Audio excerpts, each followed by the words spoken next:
మరి గతంలో వైఎస్ జగన్మోహన్ రెడ్డి గారు రైతుల కోసం ధరల స్థిరీకరణ నిధి, అదేవిధంగా ఉచిత పంటల బీమా, ఇన్పుట్ సబ్సిడీ, రైతు భరోసా కేంద్రాలు ఇలాంటి అనేక రకాలైనటువంటి వ్యవస్థలని రైతుల కోసం తీసుకురావడం జరిగింది.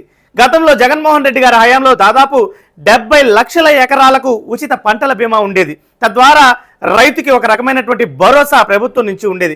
మరి ఇప్పుడు ఈ కూటమి ప్రభుత్వ పాలనలో ఉచిత పంటల బీమా కింద ఉన్నటువంటి వ్యవసాయ భూమి కేవలం 19 లక్షల ఎకరాలే.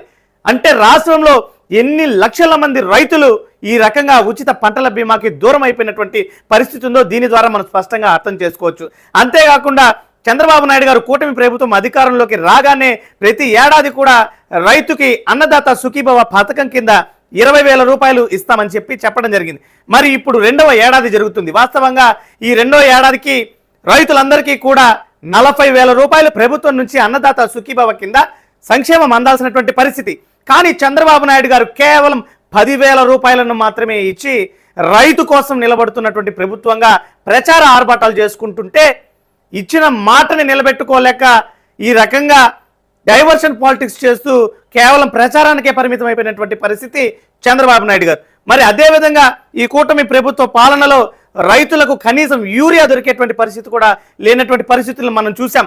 ఈ యూరియాను తెలుగుదేశం పార్టీకి చెందినటువంటి నాయకులందరూ కూడా కొరతని సృష్టించి బ్లాకులలో దాదాపు ఒక బస్తా 600 రూపాయలకి విక్రయించి రైతులను నిలువున దోచుకున్నటువంటి పరిస్థితిని ఈ కూటమి ప్రభుత్వ పాలనలో చూసాం.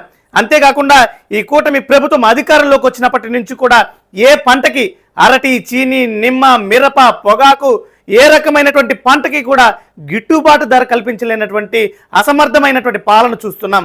ముఖ్యంగా మా చిత్తూరు జిల్లాలో మామిడి రైతులు ఏ రకమైనటువంటి క్షోభను అనుభవించారో యావత్ ప్రపంచం మొత్తం కూడా చూసింది. అంతేకాకుండా నేటికి ఈరోజు సరైనటువంటి ధర టమాటాకి దొరకడం లేదు, ఉల్లికి సరైనటువంటి గిట్టుబాటు ధర దొరకడం లేదు. అదేవిధంగా మరీ ముఖ్యంగా రాష్ట్ర వ్యాప్తంగా వరి ధాన్యానికి ప్రభుత్వం నుంచి సరైనటువంటి గిట్టుబాటు ధర లభించడం లేదు. మరి గతంలో జగన్మోహన్ రెడ్డి గారి హయాంలో ఆర్బీకేల ద్వారా ఈ క్రాప్ విధానం ఉండేది, పంటలను ప్రభుత్వమే కొనుగోలు చేసేది. అంతేకాకుండా ప్రతి ఏటా 3,000 కోట్లతో ధరల స్థిరీకరణ నిధిని ఏర్పాటు చేసేటువంటి పరిస్థితి జగన్మోహన్ రెడ్డి గారి హయాంలో. అంతేకాకుండా ఉచిత పంటల బీమా కింద దాదాపు 7,800 కోట్ల రూపాయల సొమ్మును నేరుగా జగన్మోహన్ రెడ్డి గారి ప్రభుత్వం రైతుల ఖాతాలో జమ చేసినటువంటి పరిస్థితి. మరి ఈ రకంగా రైతుల కోసం విప్లవాత్మకమైనటువంటి సంస్కరణలు తీసుకొచ్చినటువంటి జగన్మోహన్ రెడ్డి గారితో ఈ కూటమి ప్రభుత్వం పోల్చుకోవడం చూస్తుంటే నకకి నాగలోకానికి ఉన్నంత తేడా.